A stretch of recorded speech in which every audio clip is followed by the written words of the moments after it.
चलिए, hello everyone, good morning to all of you. तो आज की जो क्लासेस होने वाली है हम लोग को बायोलॉजी की होने वाली है, ठीक है। तो फटाफट अपना रजिस्टर निकालेंगे। आज जो हम लोग पिछले क्लास में पढ़कर छोड़े थे, तो आज हम लोग उस क्लास को आगे निकालेंगे, ठीक है।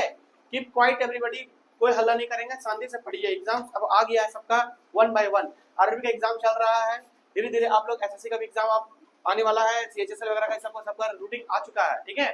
तो अब हम लोग को थोड़ा भी सीरियस होकर आप लोगों को थोड़ा ध्यान देना पड़ेगा। नहीं देना है तो जाइए कोई दुकान खोलिए, बढ़िया रहेगा आपके लिए, ठीक है। तो देखो, आज हम लोग बात करने जा रहे हैं, ठीक है, बायोलॉजी का। क्योंकि पिछले क्लास में हम लोग हिस्ट्री का पूरे कोर्सेज को कवर कर लिए थे, तो आज हम लोग बायोलॉजी का थोड़ा देख लेते हैं, क्योंकि बायोलॉजी में भी हम लोग थोड़ा पीछे चल रहे हैं, इसको कवर करना पड़ेगा। तो बायोलॉजी में आपको पिछले क्लास में क्या पढ़ा दिए थे? सेल डिवीजन चल रहा था, राइट। तो सेल डिवीजन में मैंने आपको बता दिया था। चलो हम लोग यहाँ पर लिख लो, कोशिका विभाजन आज खत्म कर देंगे इसको, ठीक है। कोशिका विभाजन क्या बोलेंगे? Cell division. सेल डिवीजन अगर नहीं दिख रहा होगा, ठीक है, कैमरा में भी नहीं दिख रहा होगा, अगर ये नहीं तो मैं बोल रहा हूँ उसको आप नोट कर सकते हो। चलिए फटाफट आप लोग हेडिंग दीजिएगा, सेल डिवीजन। सेल डिवीजन में मैंने थोड़ा बहुत आप लोग को बता दिया था, आज थोड़ा मैं रिकॉल कर दे रहा हूँ और कोशिश करेंगे कि आज सेल डिवीजन को खत्म करके ही हम लोग आगे बढ़ेंगे, ठीक है जी। तो देखो क्या होता है सेल डिवीजन का मतलब, क्या? बस सेल का टूटना, ठीक है। एक सेल जो है ना, वो टूट कर दो या दो से अधिक भागों में बढ़ जाता है, तो इसी को हम लोग क्या कहते हैं? सेल डिवीजन कहते हैं। हालांकि मैंने इसके बारे में आपको पूरा बढ़िया से बता दिया था। मैंने आपको बताया था कि सेल का जो विभाजन होता है, ठीक है, वो सेल का विभाजन मेरा कैसा होता है। तो जो सेल पहले अस्थायी रूप में रहता है, उसके बाद जब टूटता है, तो पहला वाला को हम लोग मदर सेल बोलते हैं, और जो टूट जाता है उसे हम लोग क्या कहते हैं? डॉटर सेल कहते हैं। आपको मैंने इसको फिगर के साथ भी आपको बताया था बहुत अच्छा से, ठीक है जी। अगर आप देखा जाए तो जितने भी एनिमल्स हैं, जितने भी जंतुएं हैं, उस सारे जंतुओं में जो सेल डिवीजन होता है वो किस कारण से होता है भाई? तो वो होता है सेंट्रोसोम के थ्रू। किसके कारण होता है? सेंट्रोसोम के थ्रू होता है, ठीक है जी। और सेंट्रोसोम के थ्रू हम लोग का जो सेल का डिवीजन होता है, वैसे भी आपको हम कोशिका के जब चैप्टर पढ़ा रहे थे, तो उसी टाइम में आपको बता दिया कि कोशिका के अंदर बहुत सारे क्या होता है? ऑर्गन्स होते हैं, ठीक है। और मैंने आपको बताया था उसमें से एक ऑर्गन होता है क्या? सेंट्रोसोम। क्या होता है? सेंट्रोसोम। कोई दिक्कत हो रहा है क्या बैठने में? हाँ, शांति से सुनिए। देखिए, अगर मेरे लेक्चर्स को रिपीट करते हैं, क्यों? ताकि आप जो भी पढ़े हैं ना, वो आपका लेक्चर याद हो जाएगा, ठीक है। चीजों को समझिए, ठीक है। और इससे क्या होगा कि आपको जब याद हो जाएगी ना, तो आप अपने चैप्टर को ना घर पे जाकर सिर्फ पलट कर एक बार देख लोगे तो आपके दिमाग में पूरा सेट हो जाएगा, ठीक है। इस बात को ध्यान रखिएगा। तो गूगल इतना भी बड़ा नहीं है कि मनुष्य के शरीर से, उसके मस्तिष्क से बड़ा हो जाए। आखिर गूगल को भी किसी इंसान ने ही बनाया होगा। तो ये मत सोचिए गूगल के पास सब कुछ पड़ा हुआ है तो गूगल ही महान है, ये आपकी गलत फहमी है। इस दुनिया में जितने इंसान नहीं, उससे ज्यादा कई किताबें हैं। तो इसका मतलब ये नहीं कि सारी किताबों को पढ़ लेंगे तो हम ज्ञानी बन जाएंगे। ज्ञानी इंसान कभी आचरण से भी बनता है, कभी अपने एजुकेशन से बनता है, कभी डिसिप्लिन से बनता है। इस सब बात को ध्यान रखिएगा, ठीक है। तो उस किताब को भी किसी इंसानों ने लिखा है। इंसान से बड़ा इस दुनिया में कुछ भी नहीं है। अब परमात्मा को पकड़ लीजिएगा, बोलेगा कोई बच्चे ना सर भगवान सब बड़ा सर है, उससे बड़ा नहीं। मैं इंसानों के तौर पे बात कर रहा हूँ, ठीक है। समझ गए बात को? चलो तो देखो यहाँ पर क्या है, सेंट्रोसोम। अच्छा, अब मुझे एक बात बता दो कि अगर पादपों में यानी प्लांट में अगर विभाजन होना हो तो क्या करेंगे हम लोग? प्लांट में विभाजन करने के लिए हम लोग प्लांट सेल प्लांट का हम लोग प्रयोग करते हैं। मतलब सेल प्लांट के द्वारा उसको विभाजन होती है, ठीक ना। तो कोशिका का विभाजन तीन तरह से हुआ था। कोशिका का विभाजन है ना, तीन तरह से, तीन प्रकार का था। याद करो, मैंने आपको बताया था तीन प्रकार का, ठीक है। पहला जो था उसको क्या बोलते थे? पहले बोलते थे हम लोग अमाइटोसिस, इसको बोलते हैं हम लोग असूत्री, ठीक ना। अमाइटोसिस, अमाइटोसिस, असूत्री, ठीक ना। और दूसरा क्या था? हाँ, इसको मैं लिख देता हूँ असूत्री। एक बार रिवीजन करवा दे रहे हैं, उसके बाद हम लोग आएंगे। दूसरा था माइटोसिस, माइटोसिस। इसका क्या था? समसूत्री, है ना। इसका था समसूत्री, समसूत्री, ठीक ना। तीसरा नंबर में क्या था? मियोसिस, ठीक ना। मियोसिस, मियोसिस में मैंने क्या देखा, हम लोगों ने क्या देखा था मियोसिस में? इसको कहते हैं अर्धसूत्री। क्या बोलते हैं? अर्धसूत्री, अर्धसूत्री। और मैंने इसको बताया था कि अमाइटोसिस कहाँ यूज होता है। आप लोग मुझे बता सकते हैं अमाइटोसिस का यूजेस कहाँ होती है? मतलब सेल डिवीजन में अमाइटोसिस, याद रखना, ये जीवाणुओं पर होता है, ठीक है। ये क्या बोलते हैं, विषाणु पर होता है। ये सूक्ष्म जीवों पर होता है, जिसको हम नंगी आंखों से देख पाए। ये ज्यादातर प्रोकैरियोटिक में चीजों में होती है, ठीक ना। और हमने यहाँ पर देखा था कि यही अवस्था होता है जब मदर सेल का आकार क्या होता है, बड़ा होने लगता है। मदर सेल का आकार बड़ा होने लगता है और फिर बाद में जाकर ये क्या होता है, आगे बीच से पतला हो जाता है, ठीक ना, एकदम पतला होता है। मैंने आपको पिछले क्लास में इसका फिगर बताया था, ठीक है। और फिर बाद में जाकर ये दो भागों में क्या होता है, डिस्ट्रीब्यूट हो जाता है, डिस्ट्रीब्यूट हो जाता है, ठीक है। टाइम से आइए बाबू, 1 घंटा आप लेट है, पूरा 1 घंटा कोशिश कीजिए टाइम से आने का। चलिए घसकिए, बैठिए, गेट को प्लीज क्लोज कर दीजिए, एसी चल रहा है। हाँ बैठिए, ठीक है। आगे बढ़े तो अमाइटोसिस में हम लोग 2 ही 3 पॉइंट को हम लोग देखे थे जो आपके एग्जाम्स के स्तर पर इनफ है, ठीक है। इसके ज्यादा आपको ध्यान नहीं देना। इसके बाद आया था क्या, माइटोसिस। माइटोसिस में मैंने आपको बताया था क्या, ये सोमेटिक सेल पर है ना डिपेंड करता है लगभग 99%। सोमेटिक सेल का मतलब क्या था, कायिक कोशिका। कायिक कोशिका मतलब हमारे सिर्फ जनन कोशिका को छोड़कर बाकी जो शरीर का पूरा निर्माण हुआ वो कायिक कोशिका से। कायिक का मतलब क्या होता है, शरीर। कायिक का मतलब शरीर। तो हमारी बॉडी के अंदर जितना भी देख रहे हो सब के सब क्या है, कायिक कोशिका है। और वो कायिक कोशिका क्या करता है, ठीक ना, इंसान मतलब सेल का डिवीजन करता है, ठीक है। कायिक कोशिका में डिवीजन होता है। और बाकी क्या होता है आपका, जनन कोशिका। जो जनन कोशिका में आपको बताए थे 2 ही चीज आता है, ओवम और दूसरा स्पर्म। ओवम और दूसरा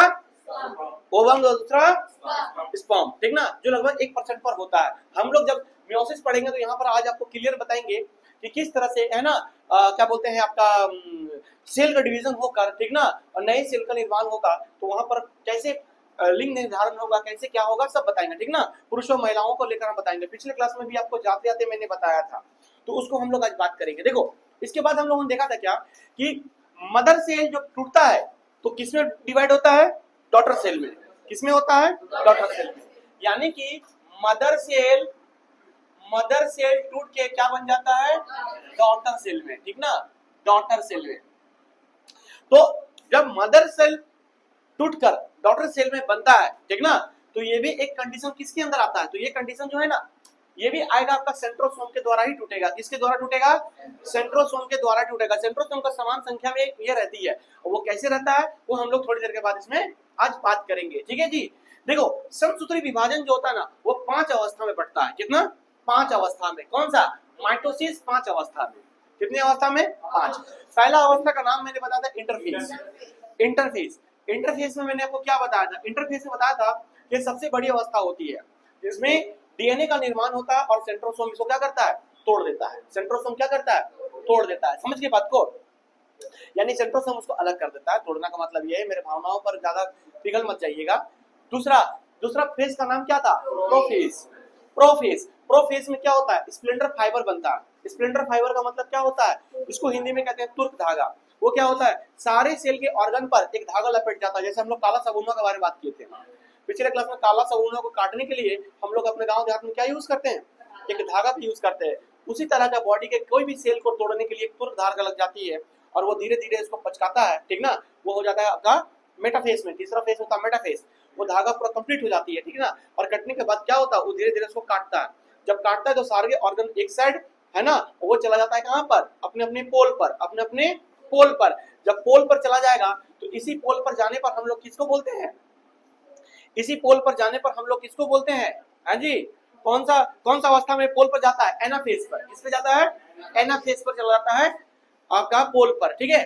और लास्ट होता है मेरा टेलोफेज। टेलोफेज में क्या होता है, ये कंप्लीट तरीके से बन जाता है। ये बहुत छोटा फेज होता है और ये अंतिम फेज होता है और इसमें विभाजन का कार्य क्या हो जाता है, पूर्ण हो जाता है और अचानक स्प्लेंडर फाइव गायब हो जाता है। Is that clear?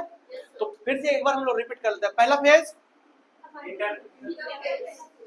बहुत लोग का दिक्कत है थोड़ा बोलने में, क्या, हाँ, पहला फेज, दूसरा फेज, तीसरा फेज, चौथा फेज, पांचवा फेज। Is that clear? कोई दिक्कत? यहाँ तक हम लोगों ने पिछले क्लास में पढ़ लिया था। समझ गए बात को?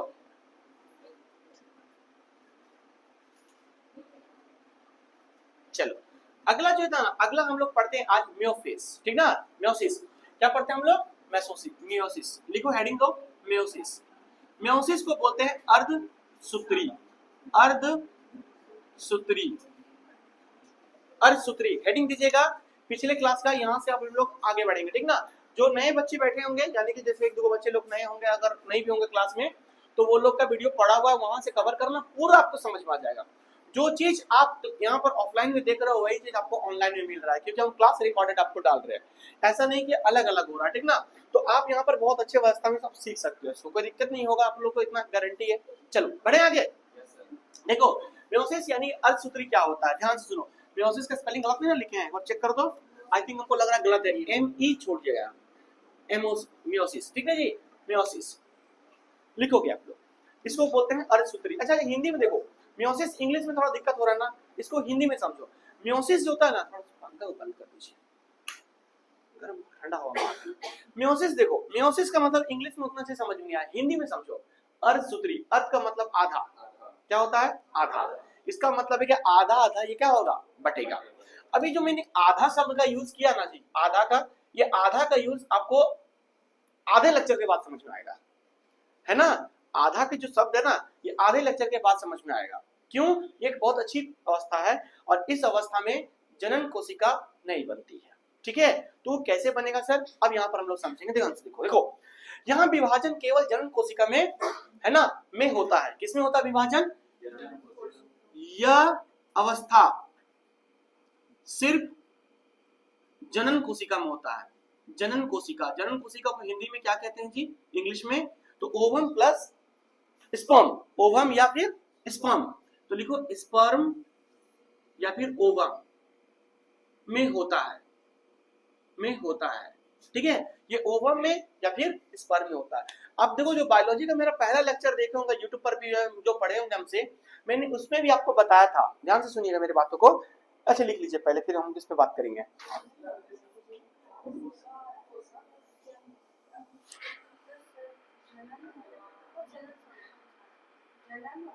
हाँ, जनन कोशिका,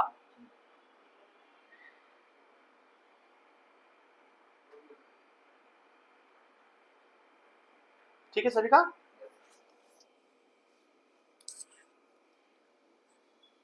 प्रॉब्लम होता है।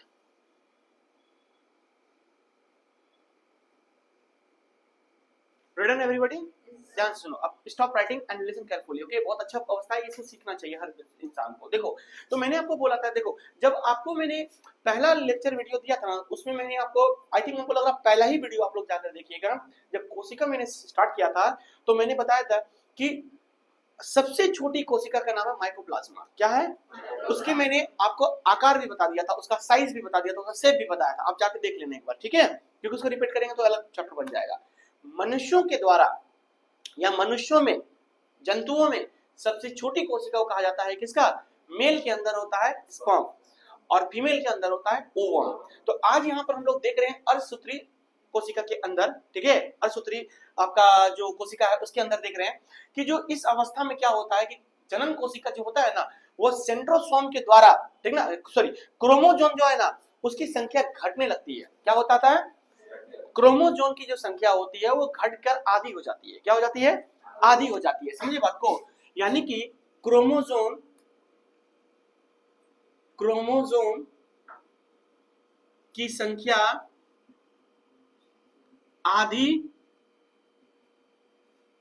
घट जाती है, घट जाती है, बात को समझे। अब आप लोग ध्यान से सुनो, आप लोगों ने, जब मैंने आपको पढ़ाया था कोशिका के बारे में, तो मैंने आपको कोशिका के बारे में क्या बताया था, ध्यान से देखो बच्चों। ये कोशिका, कोशिका के बीच में क्या पाया जाता है, न्यूक्लियस, क्या पाया जाता है, न्यूक्लियस। तो मैंने आपको बताया था कि न्यूक्लियस को जब उठाकर इस पे हम लोग स्टडी करेंगे तो मालूम चलेगा इसमें एक धागा होता है इस तरह का, याद आ रहा है, इस धागा को क्या बोलते हैं, इस धागा का नाम है क्रोमोटिन धागा या क्रोमोटिन थ्रेड, समझ के बात को। इसी क्रोमोटिन के बाद एक मोती मोती करके बना होता है इसके अंदर, समझे बात को। और यही आगे जाकर हम लोगों ने इस पे पढ़ा था कि एक क्रोमोजोम है, क्या है, क्रोमोजोम है, समझिए बात को। इसका स्ट्रक्चर मैंने बहुत डिटेल में बनाकर भी वीडियो को डाल दिया है, आप इसको पिन कर दीजिएगा, ठीक है अंकित बाबू, इसको पिन कर दीजिएगा, ताकि जिसको नहीं समझ में आएगा तो जैसे ही वीडियो को देखेंगे ना, तो वहां ऊपर में आई बटन आ जाएगा, उसको क्लिक करोगे ना तो आप सीधा न्यूक्लियस पे पहुंच जाओगे। तो न्यूक्लियस का आपका सारा का सारा मैंने डिटेल डाल दिया, मतलब कंपटीशन में उतना डिटेल आप पढ़ लोगे ना तो आप गारंटी है कि बायोलॉजी को बहुत अच्छे से समझ सकते हो सर, ये मेरी गारंटी है। बस अर्थ तक पढ़ना पड़ेगा, ठीक है। हमको पता है कि आपने ऑफलाइन में पढ़ा, जाके लिख लिया, आपने छोड़ दिया घर पे, नहीं। अब देखो सीधा ही सब हम लोग 3 घंटे का पूरा मूवी याद कर लेते हैं, करते हैं ना। लेकिन 3 घंटे के मूवी के अलावा आप सोचो कि आपको आधे घंटे का लेक्चर याद नहीं होता। वजह क्या है कि देखो, जब हम लोग देखते हैं ना और कोई चीज ध्यान से देखते हैं, समझे बात को, तो वो क्या होता है, मेरे माइंड पर रिकॉर्ड हो जाता है। तो इसीलिए वीडियो आपको इंपॉर्टेंट क्यों है कि आपको लिखने की जरूरत नहीं है, सिर्फ देखते चलो, वो आपके माइंड में डाउनलोड हो जाएगा, है ना। इसीलिए आपने देखा होगा कि एक इंग्लिश में कहा वर्ड होता है जिसको कहते हैं एक वॉच, एक होता है सी, एक होता है लुक, होता है ना। तीनों में फर्क क्या है सर? तीनों का मतलब होता है देखना। तीनों में फर्क क्या होता है सर? यही चीज समझो। आपने कभी भी देखा घर के आगे जो गेट कीपर होता है उसको क्या बोलते हैं आप लोग? वॉचमैन। लुकमैन क्यों नहीं बोलते हो? सी मैन क्यों नहीं बोलते हो? बात को समझो। वॉचमैन का मतलब होता है, वॉच का मतलब होता है ध्यान से देखना, समझ बात को। इसीलिए आप लोग मूवी देखने जाते हो, क्या बोलता है? I want to watch movie Housefull 5। क्यों? क्योंकि आप जो देखते हो ना, गानों याद हो जाता है, यहां तक कि आप बाहर निकलो तो डायलॉग याद हो जाता है एक ही बार में। लेकिन फिर इतना पढ़ाने के बाद आपको याद क्यों नहीं होता? भूल जाता है कि नहीं? भूल जाते हो। ऐसा क्यों होता है सर? ऐसा इसलिए इंटरेस्ट नहीं आपको इस पे, ये मजबूरी में पढ़ रहे हो। कल को नौकरी वोकरी हो जाए, बाप रे बाप, बस वो जिंदगी वही मेरा खत्म। नौकरी और छोकरी इन दोनों में खत्म। मजाक नहीं बोल रहे। लड़का लोग का जीवन में सबसे बड़ा 2 फेज होता है, जैसे यहाँ पर 5 फेज होता है ना, यहाँ 2 फेज होता है। पहला नौकरी, दूसरा छोकरी। ये 2 मिल गया, उसको जिंदगी का सबसे बड़ा पुण्य का काम हो गया। अब उसको लाइफ रहे ना रहे, गंजा हो जाए, बोना हो जाए, छोटा हो जाए, करिया हो जाए, मोटा हो जाए, पतला हो जाए, है ना, धुंधला हो जाए, उससे उसको कोई मतलब नहीं है। बस नौकरी हो गया, दूसरा मिल गया छोकरी, उसका लाइफ सेटल्ड है सर, और कोई दिक्कत नहीं। लड़कियों को तो कहीं संतुष्टि नहीं है, नहीं सर। उसका आप कुछ उदाहरण देख सकते हो, है ना, उदाहरण देख सकते हो आप लोग, है ना। अच्छा अच्छा लड़कों को कहीं हाँ जंगल मार के फेंक दे रहा है, हाँ कभी ड्रम में भर दे रहा है, तो उसको कभी संतुष्ट, वो भगवान हो जाए संतुष्ट, वो भगवान बोलेगा वाह आप ठीक इंसान में है, भगवान को भी बोल देगा, कोई दिक्कत तो सर। चल देखो, सी का मतलब क्या होता है? सी का मतलब देखना, लेकिन आप मतलब एक कहते हैं ना कि ध्यान पूर्वक नहीं देखना। जैसे आप कुछ आते हो, तो आप आते हो मार्केट तो कितना कुछ देखते आते हो, याद हो गया कौन सा चीज, कौन ठेला कहाँ पर है, कौन दुकान कहाँ पर, नहीं सर, हाँ ना, कौन कुत्ता कहाँ पर है बोल, तो उससे नहीं। तो आप एक बात समझो, सी का मतलब होता है कि वैसी चीजें वैसे देखना होता है ना, तो ध्यान पूर्वक ना मोहतरमा, हिला तो गया, है ना। तो आप समझिए ध्यान से, जो सी करते हैं हम लोग, सी का मतलब होता है वो देखना जिसे ध्यान पूर्वक ना देखना, कोई भी चीज को हम देखते आ जाना, ठीक है। तो दूसरा क्या होता है? एक लुक। लुक का मतलब होता है देखना, ठीक ना, लेकिन उसको थोड़ा सा आपको क्या करना, थोड़ा सा ध्यान देना। जैसे लुक एट द बोर्ड, अब यहाँ थोड़ा ध्यान लगाओ, मुझे पता आपका ध्यान नहीं है, फिर भी देखो, तो तीनों शब्द में फर्क होता है। तो इसीलिए आपके ऑफलाइन ऑनलाइन होने का कारण यही है कि हर एक चीज को आप याद कर लो, ठीक है जी। तो मैं क्या कह रहा था कि इसमें क्रोमोजोम, क्रोमोजोम की संख्या जो होती है ना, कितनी होती है? 23 जोड़ा 46 में होती है। कितना होता है? 23 जोड़ा 46 में होती है, ठीक है। चल देखो, इसमें एक देखो, इसमें जो होता है ना, क्या होता है आपका मियोसिस में, कि इसमें एक मातृ कोशिका को 4 पुत्री कोशिका में बांटा जाता है। मतलब मदर सेल जो है ना, वो 4 तरह से डॉटर सेल में क्या होता है, बढ़ जाता है, ठीक है। अभी देखेंगे हम लोग। इसमें क्रॉसिंग ओवर होता है। इसमें क्या होता है? क्रॉसिंग ओवर, क्रॉसिंग ओवर, ठीक ना। अभी सब समझ में आ जाएगा। इसमें एक क्रॉसिंग ओवर की घटना होती है, की घटना होती है। सब बुक में मिल जाएगा पढ़ने को, ठीक ना। बस अर्थ है कि जिस दिन पढ़ना स्टार्ट करोगे आपको मिल जाएगा, वरना नहीं मिलेगा कहीं, ठीक ना। इसमें क्या होता है? क्रॉसिंग ओवर का क्या होता है? घटना होती है, ठीक है। इसमें प्रोफेज की अवस्था की भी घटना होती है। क्या होता है इसमें? प्रोफेज की अवस्था की घटना होती है, घटना होती है। अब सर ये प्रोफेज कैसे आ गया मियोसिस में? ध्यान से सुनो। प्रोफेज किसका है? माइटोसिस का है, लेकिन हम लोग बात किस पे कर रहे हैं? मियोसिस में। वजह क्या था? प्रोफेज, देखो माइटोसिस में मैंने आपको क्या बोला कि हमारी बॉडी का जो पूरा का पूरा सेल है वो सोमेटिक सेल पर है, बोला था ना मैंने। सोमेटिक सेल का मैंने पिछले वीडियो में आपको बताया था, पिछले क्लास में बताया था, 99% सोमेटिक सेल है और 1% क्या है? जनन सेल है ना। तो अभी यहाँ पर जनन कोशिका का ही बात कर रहे हैं हम, तो 1% में क्या आ गया? प्रोफेज। तो इसीलिए प्रोफेज की हम लोग यहाँ पर बातें आज करने लगे। कोई दिक्कत? यानी कि ये पहली अवस्था है। पहली अवस्था किसका? माइटोसिस का पहला अवस्था। अभी मैंने 5 मिनट पहले आपको प्रोफेज के बारे में बताया, ठीक है जी। कोई दिक्कत यहां तक किसी को? हाँ दिक्कत है तो बोल देना, ठीक है। अब ध्यान से सुनो, इसमें प्रोफेज की जो अवस्था है वो किस तरह से है, ठीक है। यानी कि जो प्रोफेज है, प्रोफेज, तो प्रोफेज की अवस्था वो किस तरह से है, ध्यान से सुनो, बहुत अच्छी चीज आपको सीखने को मिलेगा यहाँ पर। देखो, तो हमने आपको बताया कि जनन कोशिका को जब देखोगे, ठीक ना, तो क्रोमोसोम जो होता है वो मेरा 23 जोड़ा में होता है। कैसे में होता है? टोटल कितना होगा? 46। कितना होगा? 46। अब ध्यान से सुनना, पहले अभी लिखना बंद कीजिए, पहले ध्यान से देखिए, ठीक ना। गर्ल्स, हम बोर्डवा लेके भाग ना जाएंगे। मेल, और इधर होगा मेरा फीमेल। मेल का मतलब पुरुष, पुरुष, और फीमेल का मतलब अपरुष, मतलब महिला, महिला, ठीक है। महिला लोग अपुरुष है, देखो, आदि पुरुष, आदि पुरुष। चलो देखो, ध्यान से समझे बात को। अब पता है इसमें जो है ना, टोटल इसकी क्रोमोसोम की संख्या कितनी होगी? 46। कितनी होगी? 46। इसमें भी कितना होगा? हाँ 46। इसमें एक दो घट जाएगा तो बढ़िया रहता का, दिमाग ही नहीं रहता बेटा, वैसे भी नहीं है झूठे छोटे। अब ध्यान सुनिए, मेल में जो है ना और फीमेल में जो है ना, इसको दो तरह से कैटेगराइज किया गया है। कितना? दो तरह से। वाह क्या बना, दो तरह से। इसमें भी है दो तरह के कैटेगराइज, ठीक है जी। चुपचाप सुनिए, उड़ जाएगा। आपने बचपन से इसको 9-10 में भी पढ़ा होगा, ऐसा कोई हम बहुत बड़ा बात नहीं बता रहे हैं, ठीक है। लेकिन जब आप उसमें 9-10 में पढ़े होंगे तो वो चीज आपके दिमाग से उड़ गया होगा, ठीक है। यहाँ पर आपका दिमाग में सेट हो जाएगा। देखो, जब मेल और फीमेल की बात करेंगे ना, तो ये दो अवस्थाओं में टूटेगा। एक होगा ऑटोसोम। क्या होगा? ऑटोसोम, ठीक है। एक होगा ऑटोसोम और दूसरा होगा मेरा अलोसोम। क्या होता है? अलोसोम। इसकी भी चर्चा हम लोग क्रोमोटिन धागा में पढ़ाने का टाइम आपको हम बताए थे। एक होगा मेरा ऑटोसोम, दूसरा होगा, सेम चीज फीमेल में भी होगा, ऑटोसोम और इसमें अलोसोम। समझ गए बात को? Autosome, autosome, autosome. कोई दिक्कत किसी को? अब ध्यान से सुनना मेरी बातों को, ठीक है। अब इसमें टोटल 46 जो है ना, 46 में से है ना, 46 में से थोड़ा देखिए तो कोई आया हुआ है, क्या बोल रहे हैं, सुनिए तो उनकी बात को। अभी बोलिएगा ऑनलाइन क्लास चल रहा है, ठीक ना, तो अभी सर थोड़ा सा आपको बैठना पड़ेगा लंबा टाइम, ठीक है। ध्यान सुनो, 46 में से देखो इधर, ऑटोसोम के पास 44 होता है। कितना होता है? 44। ध्यान देखिएगा, लिखिएगा कम, पहले बात को सुनिए, लिखने के लिए आपके पास बहुत कुछ पड़ा होगा। और ऑलोसोम में होता है 2। क्या होता है? 2। सेम चीज इधर भी आइए, ऑटोसोम में कितना होगा फीमेल के अंदर? 44। ऑलोसोम में कितना होगा? 2। कोई दिक्कत किसी को? अब यहाँ पर जो समझने वाली बात है ये है कि जो 2 है ना, इस 2 का डिवीजन होता है एक्स और वाई में। किसमें होता है? वाई में। लेकिन जो फीमेल में ओलोसोम होता है वो एक्स और एक्स होता है, एक्स और एक्स।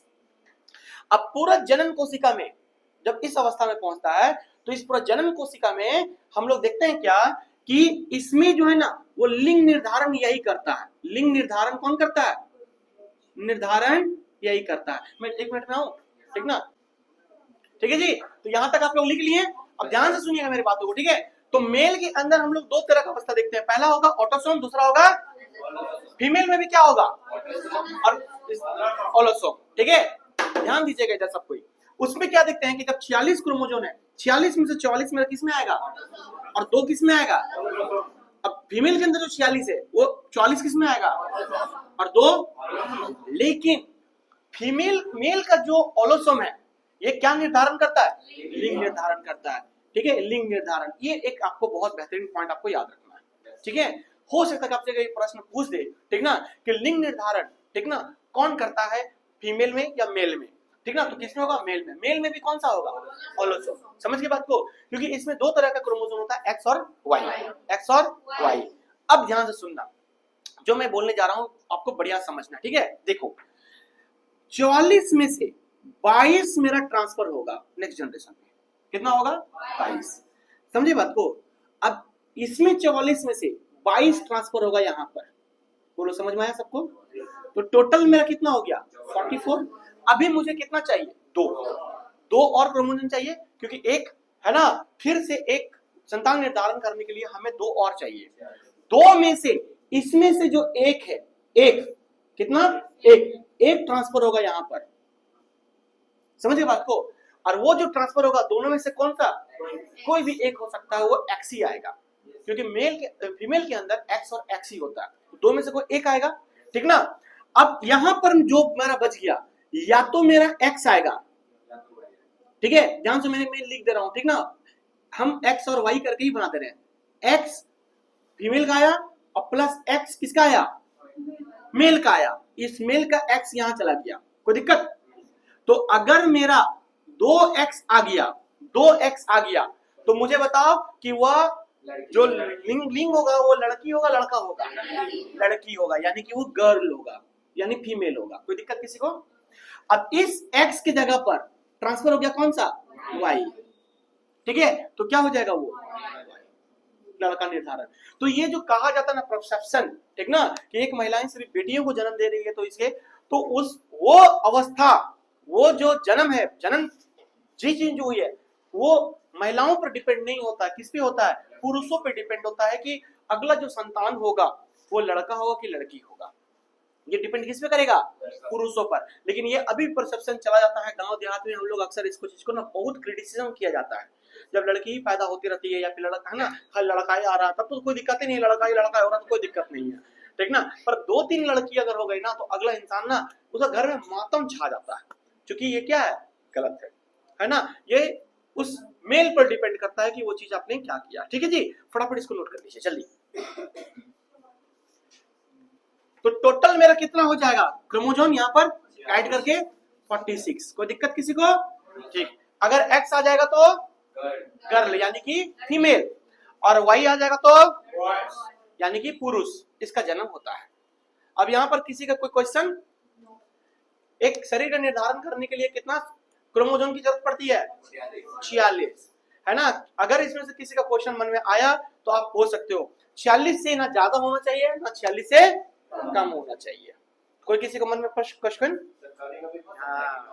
हमको पता था इसीलिए मैंने बार बार 2 बार पिन मारा ठीक है, कि हमको पता था कि कोई ना कोई तो ऑनलाइन में पढ़ के आया होगा, ठीक है जी। हाँ, तो देखो ध्यान से, आगे आप जब भी पूछ दिए तो सुन लीजिए, हालांकि ये टॉपिक अलग है ना, लेकिन जान लीजिए पक्का आप लोगों ने कोई ऑनलाइन में पढ़ा होगा। देखो 46 क्रोमोसोम एक निर्धारण करता है शरीर का, ठीक है, एक अलग सा। अगर आप 46 से कम हो जाए या 46 से ज्यादा हो जाए, यानी 46 से कम या 46 से ज्यादा अगर हो जाए, तो इसी को कहते हैं सिंड्रोम। क्या कहा जाता है, सिंड्रोम। तो सर ये क्या पॉसिबल है, बिल्कुल पॉसिबल है। अभी हमारे हाल ही में कोई एक यहाँ पर थी, है ना, है भी, जिन्होंने बताया कि एक उनके घर में जो है ना बच्चे पैदा हुए, तो उनका थोड़ा सा आंख और कान थोड़ा सा कुछ हुआ। तो देखो ये सिंड्रोम एक ऐसा बीमारी होती है ना, ठीक है, मैं नाम नहीं लूंगा, किसी का पर्सनल चीज है, तो कहने का वो जो बीमारी होती है ना, तो देखो बहुत सारे ऐसे प्रॉब्लम्स हैं हमारी बॉडी पर जिसके होने का बहुत कारण हो सकता है, लेकिन syndrome one of them, syndrome one of them, ठीक है। एक ही अवस्था है जिसमें 46 से 45 हो सकता है, एक ही अवस्था है जो क्रोमोसोम 45 हो सकता है, याद रखना। ये भी होता है किसके अंदर, फीमेल के अंदर। फीमेल जब 45 घटकर 46 से 45 हो जाएगा, तो ये भी मेरा फीमेल के अंदर होगा। अब इसको कहा जाता है टर्नर सिंड्रोम। क्या कहा जाता है, टर्नर सिंड्रोम, टर्नर सिंड्रोम, ठीक ना, टर्नर सिंड्रोम, यानी कि एक ही अवस्था। बाकी अवस्था में हमेशा 47 होगा, कितना होगा, 46 से 47 होगा, लेकिन 45 नहीं होगा। और ये अवस्था किसमें पाया जाता है, ओनली फीमेल में। किसमें पाया जाता है, ओनली फीमेल में। इसमें क्या होता है सर, ध्यान से सुनिएगा, ठीक ना, जो लोग नोट कर रहे हैं ठीक है, जो लोग नहीं कर रहे हैं वो भी ठीक है, सब पढ़ा हुआ है वहां पर। देखो ध्यान से, अगर मेरा टर्नर सिंड्रोम किसी को होती है, वो तभी होगा जब इसमें से 46 में से घटकर कितना हो जाएगा, एक घट जाएगा 45, और ये हमेशा किसमें होगा, फीमेल में। ये उसी फीमेल को होता है जो, याद रखना, बांझ हो जाती है या फिर वो बच्चे पैदा नहीं कर पाते। इसका कारण ये नहीं है कि अगर कोई महिला अपना संतान को जन्म देने पर असमर्थ है, तो इसका मतलब ये नहीं है कि उसको सिर्फ टर्नर ही सिंड्रोम है, कुछ भी हो सकता है। देखो बच्चा संतान नहीं होने का बहुत सारे कारण होता है, क्योंकि जब हम लोग पढ़ेंगे आपका क्या बोलते हैं चैप्टर, ठीक है, कौन सा चैप्टर बताइए जी, कौन सा चैप्टर है जिसमें हम लोग पूरा पढ़ते हैं एकदम, रिप्रोडक्शन, ठीक ना। तो उसमें हम आपको सिखाएंगे कि यूट्रस क्या होता है, फिलियोपियन टिप क्या होता है, है ना, अंडाशय कहाँ बनता है, यानी ओवम कैसे होता है, उसमें सब सिखाएंगे आपको, ठीक ना, फ्यूटिलिटी क्या होता है, ठीक है, सब आपको समझ में आएगा उसमें। तो देखो, अगर संतान या फिर बच्चा नहीं होने का कई कारण हो सकता है, समझिए बात को, किसी में भी गड़बड़ हो सकता है, कभी कभी ब्लड की कमी के कारण भी हो सकता है, कभी कभी कुछ भी हो सकता है सर, वही डॉक्टर देखता है। तो कब, और जब नहीं होता उसमें से एक कारण क्या होता है, सिंड्रोम, कौन सा होता है, टर्नर सिंड्रोम, उसमें से एक कारण होता है, ठीक है। तो ये कोई ये नहीं है कि मतलब इसी के कारण नहीं होता है, ऐसा भी नहीं है, ठीक है। देखो कोई भी अगर फॉल्ट होता है संतान ना होने का कारण फीमेल का, तो उसको ठीक किया जा सकता है, मेडिकली उसको ठीक किया जा सकता है। लेकिन अगर ये कोशिका का प्रॉब्लम हो गया, अगर मेरा क्रोमोसोम का प्रॉब्लम हो गया, ये टर्नर हो गया, इसको ठीक करना पॉसिबल नहीं है, समझ के बात को। यानी कि ये क्या होता है, ये तो आपकी जो सोमेटिक सेल का निर्माण हो रहा था ना, उसी समय आपकी क्या हो गई, कमी हो गई, क्या हो गई, कमी हो गई। अब इस कमी को कैसे ठीक करेंगे, पॉसिबल है नहीं ना। तो टर्नर सिंड्रोम होने का कारण यही होता है, ठीक ना। बाकी कितने होते हैं आपका, सब में 47 होता है, कितना 47। चलो पूछा तो बता ही देते हैं, 47 47 47, टोटल इसकी 4 अवस्था होती है, कितना, 4 तरह का सिंड्रोम होता है, कितना, 4। दूसरा जो है उसको क्या कहते हैं हम लोग, ठीक ना, दूसरा सिंड्रोम को कहते हैं हम लोग, ठीक ना, क्लिनेफेल्टर, क्या बोलते हैं, क्लिनेफेल्टर, लिख लोगे, कोई लिखना है जिसको लिखना है तो, क्लिनेफेल्टर, क्लिनेफेल्टर, दूसरा अवस्था को हम बोलते हैं हम लोग क्लिनेफेल्टर। तीसरा को बोलते हैं हम लोग, क्या बोलते हैं, पटाऊ, क्या बोलते हैं, पटाऊ, पटाऊ, ठीक ना, तीसरा अवस्था को बोलते हैं पटाऊ सिंड्रोम, ठीक है। चौथा को क्या बोलते हैं हम लोग, down syndrome, down syndrome, down syndrome, ठीक ना, सिंड्रोम जोड़ लो आप लोग खुद से, ठीक है। ये 3 का 3 जो होता है, देखो ध्यान से, क्लिनेफेल्टर को छोड़कर ये दोनों को दोनों आता है, मेल के अंदर भी हो सकता है और फीमेल के अंदर भी हो सकता है, ठीक ना। ये मेल और फीमेल में कॉमन कौन सा होता है, पटाऊ, और दूसरा डाउन सिंड्रोम, मेल और फीमेल दोनों के अंदर, ठीक ना। चलो ये अलग टॉपिक था, बाद में उनको पढ़ाना था, लेकिन चलो बता ही दिया, पूछ दिया तो ये भी यहीं खत्म हो गया।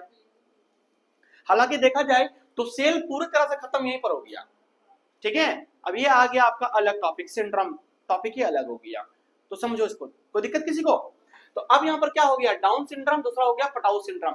देखो क्लिनेफेल्टर जो होता है ना, ये सिर्फ पाया जाता है मेल के अंदर, किसके अंदर, मेल के अंदर ये लक्षण होता है। क्या होता है सर, तो देखिए अभी हम लोगों ने क्या बात किया था सिंड्रोम के बारे में, ठीक ना। किसी का एक क्वेश्चन आया था कि सर अगर क्रोमोसोम की संख्या अगर घट जाती है बढ़ जाती है तो क्या होता है। देखो अगर घटना और बढ़ने की बात अगर हो, तो घटने और बढ़ने की बात जो है ये क्या होता है, अनियमित, लिखिए सबको बोर्ड की तरफ देखिएगा, अनियमित, इसका मतलब क्या है, अगर एक लाइन में पूरा जिंदगी भर आपको याद रखना है तो एक लाइन में याद रखना, क्रोमोसोम के द्वारा, ठीक है, अनियमित होने वाली जो प्रॉब्लम होता है उसे सिंड्रोम कहते हैं, किससे कहते हैं, सिंड्रोम। अगर मेरा 45 हो जाता है तो टर्नर, 47 होता है तो आपका क्लिनेफेल्टर, दूसरा 47 में आपको क्या होगा, पटाऊ, चौथा होगा डाउन सिंड्रोम, ठीक है। आपको मैंने कहा कि अगर मेरा टर्नर होता है तो ये ज्यादातर फीमेल में पाया जाता है, क्या पाया जाता है, तो क्लिनेफेल्टर सिंड्रोम अगर किसी के अंदर होता है तो वो क्या होता है, मेल के अंदर। इसमें क्या होता है, मेल जो होता है ना उसकी क्रोमोसोम जो है, ठीक है, उसकी वजह से वो क्या हो जाता है कि वो अपना पिता नहीं बन पाता है, ठीक है, बहुत सारे प्रॉब्लम्स होती है इसके अंदर, पटाऊ सिंड्रोम, और दूसरा हो गया मेरा डाउन सिंड्रोम। ये दोनों सिंड्रोम दोनों के अंदर पाया जाता है, मेल के अंदर भी और फीमेल के अंदर। तो सबसे पहले पटाऊ सिंड्रोम के बारे में अगर मैं बात करूं तो ये दोनों मेल और फीमेल के अंदर होता है। इसमें क्या होता है ना कि इंसान जो ना मन बुद्धि हो जाता है, आपने देखा होगा कि कोई इंसान, अरे आपने देखा होगा कोई मिल गया, उसमें आपने देखा होगा कि जो ऋतिक रोशन जी जो है वो बड़े हो जाते हैं फिर भी वो क्लास 6, 7, 8 में रहता है, रोहित है ना, रोहित, समझ बात को। तो क्या हुआ, मन बुद्धि का मतलब क्या हुआ, कोई शरीर की आकार बढ़ जाती है फिर भी उसका दिमाग क्या होता है, छोटा होता है, तो उसको हम लोग पटाऊ सिंड्रोम के अंदर रखा जाता है, ठीक है जी। और भी बहुत सारे इसमें कारण आ सकते हैं, ऐसा नहीं है, ठीक ना। आपके बॉडी का किसी भी पार्ट पर वो क्या होता है कि अनियमित रूप से बनना, जैसे हो गया नाक, होठ, कान, आपने देखा होगा बहुत लोगों का ये सब विकलांग टाइप का कीमती आता है, ये सब होने का कारण किसके अंदर, पटाऊ सिंड्रोम के अंदर। डाउन सिंड्रोम के अंदर क्या क्या आता है, डाउन सिंड्रोम के अंदर भी इसी तरह का होता है, किसी भी बॉडी का पार्ट का ज्यादा मोटा हो जाना, ठीक ना, या बड़ा हो जाना, ठीक है। किसी देखा होगा नाक इतना बड़ा, किसी का देखा होठ बड़ा, किसी का देखा कान बड़ा, तो किसी का छोटा, तो किसी का मतलब जो भी ये सब प्रॉब्लम्स आता है ना, ये आता है मेरा डाउन सिंड्रोम के अंदर। समझे बात को? वो विकलांग की तरह होता है, उसकी बॉडी का स्ट्रक्चर कहीं से भी क्या हो सकता है, ये हो जाता है। कभी देखना अपने पीठ के सामने में एक बहुत बड़ा कुआं बन जाता है, ठीक ना, कभी वो इंसान झुक जाता है, कभी कुछ हो जाता है। तो ये सारे के सारे सिंड्रोम्स के प्रॉब्लम्स हैं। सिंड्रोम एक बीमारी के तौर पर आता है। ये याद रखना कि कोई भी अगर पर्टिकुलर चीज होता है, समझे, जैसे मनबुद्धि हो गया, तो मनबुद्धि होने का बहुत सा कारण है। वही रोहित मेहरा की बात करेंगे हम लोग, जो कोई मिल गया था, तो उसमें दिखाया कि उसको चोट लगने के कारण हुआ था। जो एक्सीडेंट हो जाता है, राकेश रोशन और रेखा जाती है, उसमें बच्चा पेट में होता है और वो एक्सीडेंट हो जाता है।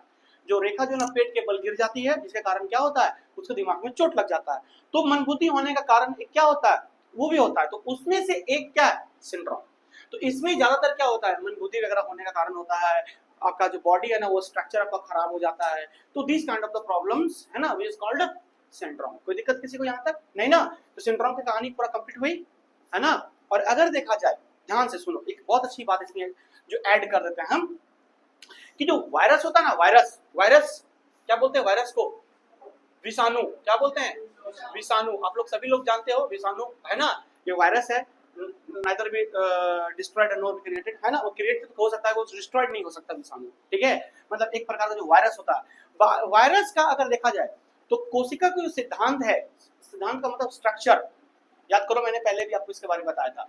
कोशिका का जो सिद्धांत है उसका ये पालन नहीं करता है, यानी कोशिका का जो स्ट्रक्चर है उसको ये पालन नहीं करता है। मतलब ये कोशिका के सिद्धांत का विरुद्ध जाता है। क्या जाता है, विरुद्ध जाता है इसका सिद्धांत, इसका जो प्रिंसिपल है, ठीक है, समझिए बात को। इस सिद्धांत इसका प्रिंसिपल क्या होता है, इसका विरुद्ध जाता है। कोई दिक्कत किसी को? तो ये सिंड्रोम हो गया खत्म, यानी कि यहाँ से पूरा का पूरा आपका कोशिका खत्म।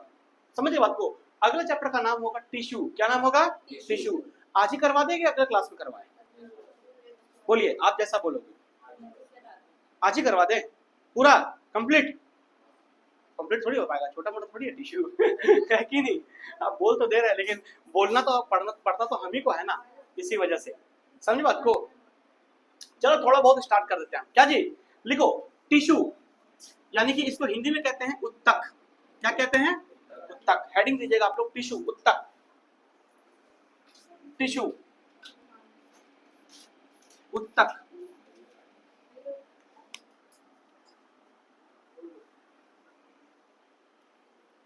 ठीक है। इसका मैंने एक मॉडल आपको दिया था, कब, सेल का स्टार्टिंग में। अगर आप लोग सेल का स्टार्टिंग को ध्यान से देखेंगे तो इसमें एक मॉडल आया था, इसको भी पिन कर दीजिएगा, ठीक ना जी। तो क्या मॉडल था सर, देखो सेल जो है ना, कोशिका, कोशिका से मिलकर टिश्यू का निर्माण होता है। कोशिका से मिलकर टिश्यू का निर्माण होता है। देखो ध्यान से, कोशिका, कोशिका कोशिका मिलकर क्या बनेगा, उत्तक। क्या बनेगा, उत्तक। उत्तक को मिला देंगे तो बनेगा अंग। क्या बनेगा, अंग। अंग का मतलब ऑर्गन, अंग। और अंग अंग को मिला देंगे तो क्या बनेगा, शरीर। क्या बनेगा, शरीर। कोई दिक्कत किसी को नहीं ना। तो जब हम लोग का शरीर का निर्माण होता है तो देख लीजिए कैसे बनता है, ठीक है। इसीलिए एक बच्चा को देखना ध्यान से। एक बच्चा जब माँ की कोख में रहता है तो आपने सुना होगा, ठीक है, 3 महीने के बाद उस बच्चा का लिंग निर्धारण होता है। इसका मतलब है कि कोशिका कोशिका मिलकर क्या बना होगा उसके बॉडी पर, टिश्यूज बना होगा, उत्तक। उसका उत्तक उत्तक मिलकर क्या निर्माण किया होगा, अंग का निर्माण किया होगा। और अंग अंग मिलकर क्या बना होगा, पूरा शरीर। तो आज जो आपका शरीर पूरा खड़ा है सर, तो सोचो कि इतने सारे स्टेजेस से वो गुजरा है, तब जाकर आपका बॉडी खड़ा है सर। बात को समझे। कुछ लोग इसी बॉडी को बर्बाद करने पे लग जाते हैं, समझ बात को। कुछ लोग इतना शराब पी लेता है कि वो समझता ही नहीं है कि कितनी छोटी छोटी चीजों से मिलकर कितना बड़ा चीज का निर्माण हुआ। कोशिका समझ में आ रहा है, नंगी आंख से इसको देख पाइएगा, टिश्यूज को आप देख पाइएगा जल्दी नहीं ना।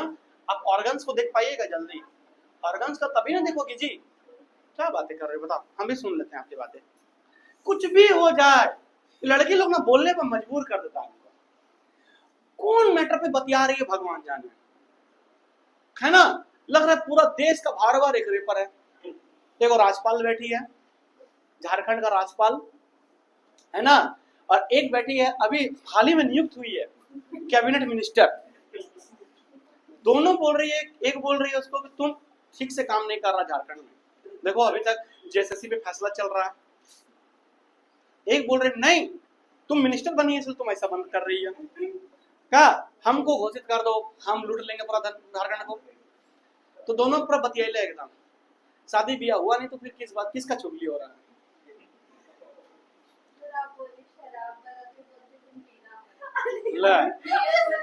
देखिए हम क्या बोले,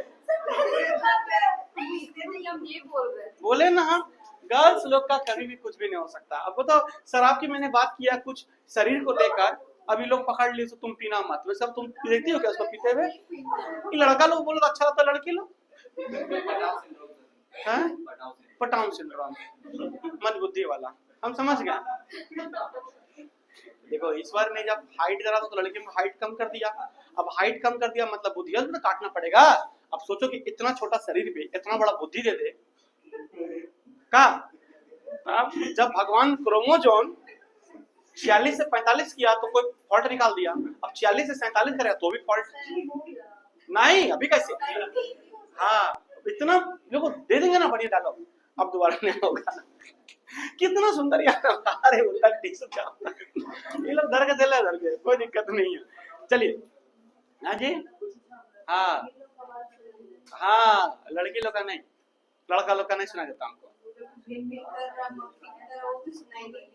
चलो देखो है ना, ये लड़की ना सुधरेगी। तो ध्यान सुनो मैंने क्या बोला, हाला नहीं, कहता है कि सामान्य कोशिकाएं जो होती है ना उसके समूहों को क्या कहते हैं? उत्तक कहते हैं। यानी कि कोशिका का जब ग्रुप बन जाएगा तो क्या बन जाएगा? उत्तक बनेगा ना। जब कोशिका का ग्रुप बन जाएगा तो क्या बन जाएगा? उत्तक। उत्तक के अध्ययन को याद रखना, उत्तक के अध्ययन यानी कि टिश्यू का जब अध्ययन किया जाता है तो इसको कहा जाता है हिस्टोलॉजी। क्या कहा जाता है? हिस्टोलॉजी कहा जाता है, याद रखना। उत्तक के अध्ययन, उत्तक का अध्ययन, अध्ययन को क्या कहा जाता है? हिस्टोलॉजी, हिस्टोलॉजी, ठीक ना जी, हिस्टोलॉजी। और आप लोग सभी लोग जानते हैं अगर किसी चीज के पीछे लॉजी लग जाता है तो लॉजी का मतलब क्या होता है? स्टडी। लॉजी का मतलब क्या होता है? स्टडी। लॉजी का मतलब अध्ययन, किसी चीज का अध्ययन करना, उसे क्या कहते हैं? तो हिस्टोलॉजी का अध्ययन को क्या कहते हैं हम लोग? उत्तक, टिश्यूज में किया जाता है, ठीक है जी। और इसी को हिस्टोलॉजी का जनक जानते हो कौन है? इसका जो सबसे पहले किन्होंने दिया था, इसका जो फादर कौन है, ठीक ना, इनके फादर का नाम है, जो बता देगा उसको 5 रुपया नहीं देंगे, ठीक ना, मालगिली। क्या नाम है? मालगिली। यानी कि इनका जो जनक है, जनक, उनका क्या नाम था? मालगिली। क्या नाम था? मालगिली। मालगिली ने सबसे पहले, मालगिली, मालगिली ने सबसे पहले, याद रखना, ठीक है, आपको हिस्टोलॉजी के जनक को बोलते हैं हम लोग। सबसे पहले इन्होंने टिश्यूज के बारे में बताया था कि देखिए भाई, कोशिका को मिलकर ही उत्तक बनता है और उत्तक को मिलकर ही अंग बनता है और अंग को ही हम लोग क्या बोलते हैं? तो जो उत्तक के बारे में देख रहे हो ये मालगिली का ही देन है ना। मालगिली जी नहीं होते तो आज हम लोग इतना अच्छे से उत्तक को नहीं जान पाते। किसी को दिक्कत? चलो यहां तक लिख लिया सब कोई? देखो ध्यान सुनो, सबसे पहले उत्तक का अगर विकास अगर देखा जाए तो एक सिलेंटेट्रा संघ होता है, ठीक ना, सिलेंटेट्रा संघ। ये आप लोग पढ़ेंगे, अभी नहीं, जब हम लोग क्या बोलते हैं जंतुओं के बारे में आएंगे ना, समुद्री जीव के बारे में, तो वहां पर आपको बताएंगे। सिलेंटेट्रा संघ जो होता है ना, ये एक जीव होता है जो हाइड्रा जेलीफिश को कहा जाता है। किसको कहा जाता है? Hydra jellyfish. तो हाइड्रा जेलीफिश में ये सबसे पहले हुआ था, समझे बात को। और इसकी 4 फेस को देखा गया था। किसमें देखा गया था? 4 फेस को देखा गया था, समझे बात को। अब एक काम करते हैं, ये उत्तक है ना, इसको अगले क्लास में इसका फेस को आपको बताएंगे, 4 तरह कोशिका में बताएंगे, ठीक ना। इसमें एक समय लगेगा और इस समय को हम लोग आगे जाकर इसमें कवर करेंगे, ठीक है जी। फिलहाल आज की क्लासेस यहीं पर रखते हैं और होप सो कि आपको बहुत कुछ समझ में आ गया। इसको आप लोग एक काम करना, जितने लोग भी ऑनलाइन ऑफलाइन जितने लोग भी हैं, इसको एक बार पूरा कोशिका को ध्यान से देख रखिएगा। आज जैसे आप लोग ऑफलाइन टेस्ट लिए वैसे टेस्ट एक बार हम पूरा का पूरा बायोलॉजी का सेल का ले लेंगे। कोई दिक्कत किसी को? तो पढ़ कर आइएगा, डीप पढ़ कर आइएगा। जितना मैंने पढ़ाया बहुत डीप पढ़ाया, ठीक ना। आप लोग इसको देख लीजिएगा, ठीक है। तो अगला जो क्लास होगा वो पूरा किस पर होगा? टिश्यू पे होगा। किस पे होगा? सो कोई भी मिस मत कीजिएगा बढ़िया से। और मेरा चैनल को आप लोग थोड़ा सा लाइक तो कर दो, ऑफलाइन वाला लोग, ऑनलाइन वाला लोग तो कर ही रहा है, कोई दिक्कत नहीं है। बाकी आप लोग भी थोड़ा लाइक करके सब्सक्राइब कर दो, है ना, अच्छे से कमेंट दो। पता नहीं कौन है ना था वो बेजुबान इंसान, उसने वहां पर लिखा कि सर कवर ड्राइव मार के दिखाइए, हाँ। अब उसको बढ़िया समझे दिए तो अपने दूसरे आईडी से, है ना।